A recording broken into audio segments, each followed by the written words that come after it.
Bonjour mes frères, bonjour mes sœurs en Christ. J'espère que vous vous portez bien. Merci pour vos partages, pour vos encouragements et continuons ensemble de faire la volonté de Dieu. Il est très primordial pour un chrétien, pour un croyant, celui qui a donné sa vie à notre Seigneur Jésus de Nazareth, de connaître le sanctuaire de Dieu. On doit connaître le sanctuaire de Dieu, c'est très important pour tout croyant. Donc, préparez-vous et ayez des Bibles à votre disposition, à vos côtés. Et par la grâce de Dieu, nous allons faire des présentations aujourd'hui. Et le message qui va suivre, le prochain message, les prochains enseignements porteront juste sur Jésus-Christ de Nazareth. Ce qu'il fait dans les cieux, son arrivée, et Jésus-Christ de Nazareth est quoi pour nous actuellement. Nous devons connaître l'identité de notre Seigneur Jésus-Christ de Nazareth. Et pour connaître l'identité, le Seigneur a permis qu'on revienne en arrière pour étudier le sanctuaire que Dieu avait montré à notre messager Moïse. Père, je bénis ta parole, Seigneur. Permets, Seigneur éternel, que ton esprit prenne contrôle de ces moments. Que ta main s'étende, Seigneur Père, pour me toucher, Seigneur Père, pour bénir quelqu'un, Seigneur Père. Permets que les cœurs soient disposés. Au nom de ton Fils bien-aimé, Jésus-Christ de Nazareth. Amen. Le sanctuaire de Dieu. Le sanctuaire de Dieu. Nous allons lire Exode 25, 8 à 9. Prenez vos Bibles. Exode 25, 8 à 9.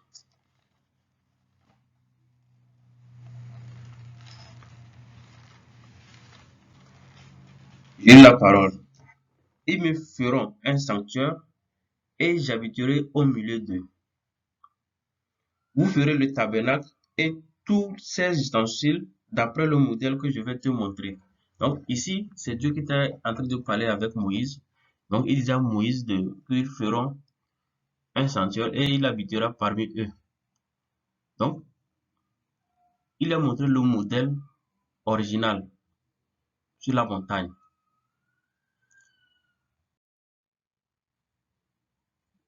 On va voir le modèle original. Donc, nous allons voir le sanctuaire original, la représentation de... Donc, vous pouvez lire Exode 25-40, là où Dieu disait exactement à Moïse de regarder, de faire le modèle d'après ce qu'il a montré sur la montagne. Donc, nous allons parler du sanctuaire. Je vais vous montrer tout ce qui compose le sanctuaire, le plan ou bien le schéma du sanctuaire. Très important. Parce que c'est ça qui permet de connaître ce que notre Seigneur Jésus est en train de faire au ciel. Souvenez-vous qu'on disait tantôt que Dieu a montré à Moïse le modèle original. Donc ce qui se trouve dans les cieux. Donc la flèche ici désigne l'entrée. C'est la porte. Juste après la porte, on a Autel des Holocaustes. Autel des Holocaustes, c'est là-bas on faisait le sacrifice d'animaux. Après l'autel des Holocaustes, nous avons la cuve. La cuve, c'est là-bas qu'on on lavait les mains et les pieds. Donc, le parvis, c'est, dans le parvis, il y avait juste la cuve et l'autel des Holocaustes. Donc, après la cuve, on a le premier voile ici. Le premier voile, vous avez vu, non? Le premier voile. Après le voile, nous avons la table des pains de proposition. Après la table, nous avons juste le chandelier. Le chandelier autel devant ici, autel au parfum, autel des parfums. Ici, là, c'est l'autel des parfums. Donc, à partir du premier voile jusqu'au deuxième voile, c'est, vous voyez le segment là, c'est là-bas qu'on appelle le lieu saint. Le lieu saint est composé des tables, du table des pains, du chandelier, autel des parfums. C'est le lieu saint, ça.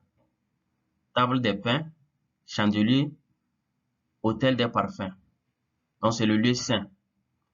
Après le lieu saint, nous avons un second voile. Ici, un second voile. Après le second voile, on a l'arche de l'alliance. L'arche de l'alliance ici, c'est l'arche de l'alliance.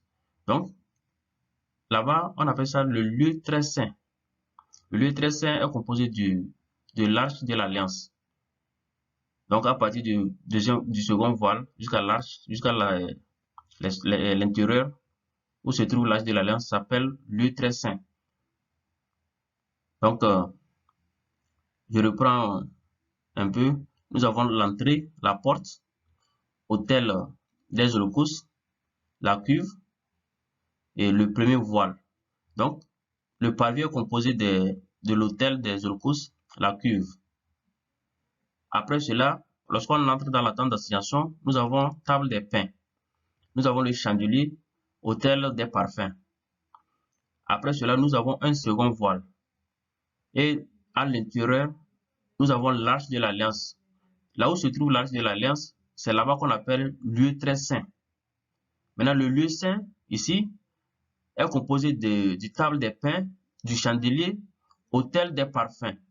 Mais bien aimé en Christ, on doit retenir ça beaucoup parce que c'est très important pour tout croyant avant de connaître l'identité de notre Seigneur Jésus-Christ Nazareth. Parce qu'il y a beaucoup de confusion actuelle dans ce monde. Les gens ne connaissent pas exactement l'identité de notre Seigneur. Qu'est-ce qu'il fait actuellement au ciel? Les gens ne savent pas ça. C'est pourquoi le Seigneur m'a mis à cœur de commencer par les choses importantes avant de continuer par la grâce de Dieu. Donc, ce qui est important, c'est ce que j'ai présenté actuellement. Donc, le schéma du sanctuaire, on doit connaître tout croyant, tous ceux qui croient à notre Seigneur Jésus-Christ Nazareth doivent connaître cela. C'est très important, mes bien-aimés. Nous allons continuer.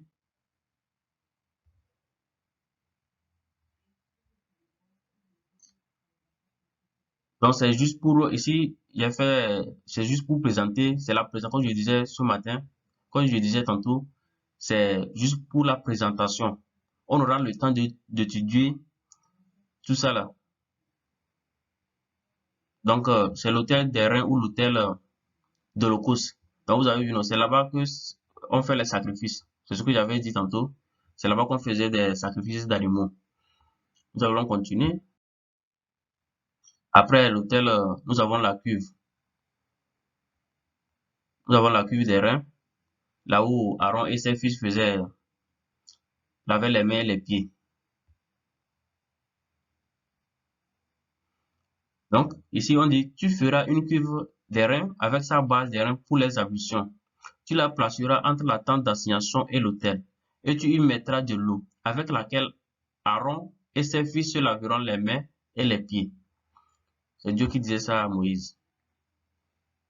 Donc, c'est ça. Vous avez vu une personne en train de laver ses mains. Donc, après, elle va laver ses pieds aussi. C'est un sacrificateur. Donc, vous voyez, non? Donc, c'est très important pour nous, pour tout croyant de connaître cela. On va juste présenter aujourd'hui. Prochainement, on va donner beaucoup de détails.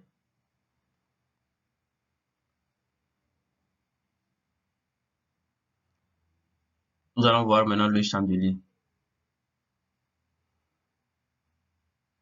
C'est le chandelier, ça. Ça compose, vous avez vu, 1, 2, 3, 4, 5, 6, 7. Donc, c'est composé de 7 lampes. 7 lampes, vous avez vu, en gros, là, il y a 7 lumières comme ça. 1, 2, 3, 4, 5, 6, et puis 7. Donc, c'est ça qu'on appelle le chandelier, et c'est en or. En or. Nous aurons par la grâce de Dieu le temps de donner l'explication. Le chandelier représente quoi? Donc, et la cuve représente quoi? L'Holocauste, autel des holocaustes représente quoi? On va donner des détails. Aujourd'hui, c'est la présentation. Juste connaître, parce que je vais montrer les images pour que les gens voient. Lorsque une personne voit l'image, la personne arrive maintenant à retenir. C'est pourquoi je montre rapidement les images. Et par la grâce de Dieu, on va maintenant donner les détails et dire ce que notre Seigneur Jésus-Christ est en train de faire aussi actuellement. C'est très important.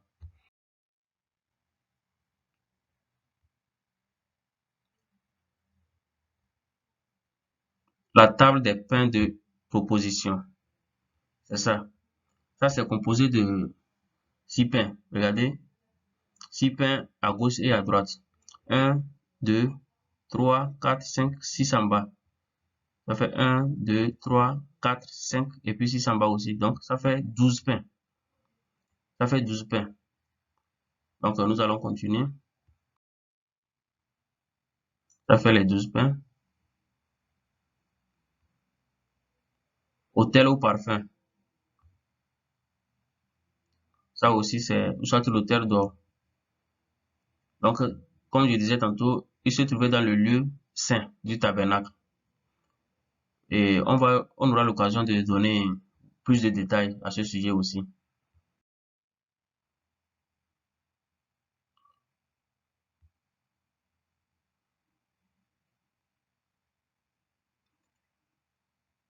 L'arche de l'alliance.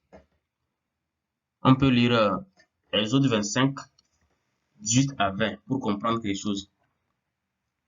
Exode 25, 18 à 20. La parole de Dieu dit quoi? Tu feras 2 chérubins.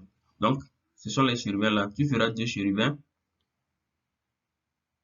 Tu feras 2 chérubins. Vous voyez les 2 chérubins, 1 et puis 2. D'or, et c'est en or. Tu les feras d'or battu aux 2 extrémités du propitiatoire. Fais un chérubin à l'une des extrémités, oui, à l'autre, et un chérubin à l'autre extrémité. Donc, vous avez vu, non? Et vous ferez les chérubins sortant du propitiatoire à ces 2 extrémités. Les chérubins étendront les ailes par-dessus. Vous avez vu que ici, là, on dit que les chérubins étendront leurs ailes par-dessus, couvrant de leurs ailes, couvrant de leurs ailes, couvrant de leurs ailes le propitiatoire et se faisant face l'un à l'autre. Exactement comme l'image. Les chérubins auront la face tournée vers le propitiatoire. Tu mettras le propitiatoire sur l'arche et tu mettras dans l'arche le témoignage que je te donnerai. Et nous allons parler prochainement de ce qui se trouve dans dans l'arche de l'Alliance. Nous allons montrer cela, nous allons parler de ça. Nous allons donner beaucoup de détails là-dessus. Parce qu'il y a plusieurs choses à expliquer. Et tout ça là, c'est l'homme des choses à venir. C'était l'homme des choses. Donc, lorsque notre Seigneur Jésus-Christ de Nazareth est venu, il a accompli ça. Il a accompli tout ce que les gens faisaient là, une fois de bon. Donc, nous allons donner des détails prochainement. Aujourd'hui, c'est la présentation du tabernacle, du parvis, du lieu saint, du lieu très saint. Et nous avons dit que dans le lieu très saint qui se trouvait l'arche de l'Alliance. Donc,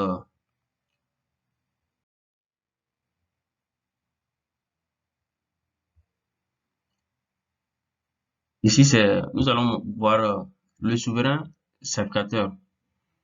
Vous avez vu leur habillement. Donc, c'est exactement ce que Dieu avait recommandé à Moïse. C'est exactement ce qu'il avait recommandé. Regardez ici, là, il y a 12 pierres. 1, 2, 3, 4, 5, 6, 7, 8, 9, 10, 11 et 12. Donc, les 12 pierres, nous allons parler de ça prochainement aussi. Comme je le disais, aujourd'hui, c'est juste la présentation. On présente le tabernacle, tout ce qui se trouve et à l'intérieur. Donc, nous avons parlé de tout. Et je vous remercie, mes bien-aimés en Christ. Par la grâce de Dieu, nous allons parler de Jésus de Nazareth. Qu'est-ce qu'il fait dans les cieux? Merci pour votre temps. Je sais que il y a des gens aussi qui vont prendre des notes parce que c'est très important.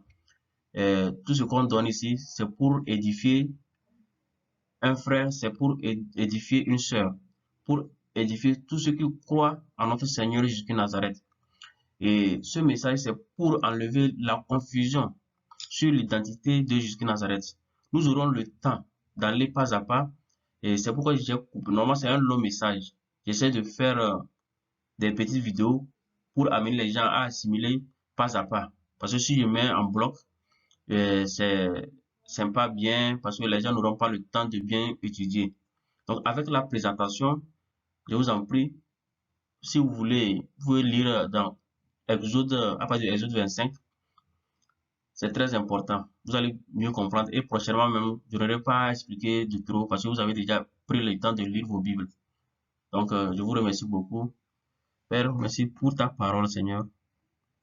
Que ta bénédiction soit sur nous tous, Seigneur Père. Que ta main s'étende, Seigneur, et nous guérisse de toutes sortes de maladies. Enlève la confusion parmi ton peuple et guide-nous, l'Éternel des armées. Oui, mon Dieu, mon roi, tu as donné ton Fils bien-aimé jusqu'à Nazareth, afin qu'on soit plus proche de toi. L'Éternel des armées dispose les cœurs des gens, Seigneur Père, qui vont écouter, qui vont partager, Seigneur, ce message. Père, que les gens comprennent le sanctuaire au nom de Jésus de Nazareth. Amen. Mes bien-aimés, merci beaucoup pour votre temps. Merci pour vos partages. Merci pour tout ce que vous faites pour la parole de Dieu. Bonne soirée, bonne journée pour certains. Au nom de notre Seigneur Jésus de Nazareth. Amen. Bye.